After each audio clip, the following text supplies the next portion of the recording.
మీరు చూస్తున్న ఆసనం పేరు పవన ముక్తాసనం అంటాం. పవన అంటే గాలి, ముక్త అంటే రిలీజ్ చేయడం.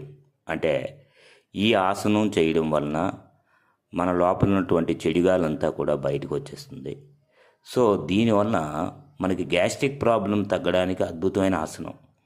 గ్యాస్ట్రిక్ ప్రాబ్లం తగ్గాలంటే ప్రతి ఒక్కరూ కూడా ఈ ఆసనం చేయాలి. దీంతోపాటు ఇందులో మనకి కార్డియాక్ మజిల్ అంటే హృదయ కండరం చూడండి, ఇప్పుడు కొంతమందికి హార్ట్ అటాక్స్ సడన్గా వస్తున్నాయి. అలాగే ఎందుకు దీనికి కారణం మేబీ టెన్షన్స్ అవ్వచ్చు, ఇలాంటి కారణాలు ఉంటాయి కదా. అయితే ఈ కార్డియాక్ మజిల్ ఎప్పుడైతే స్ట్రాంగ్గా ఉంటుందో అలాంటి వాటి నుంచి మనం ఓవర్కమ్ అవ్వచ్చు.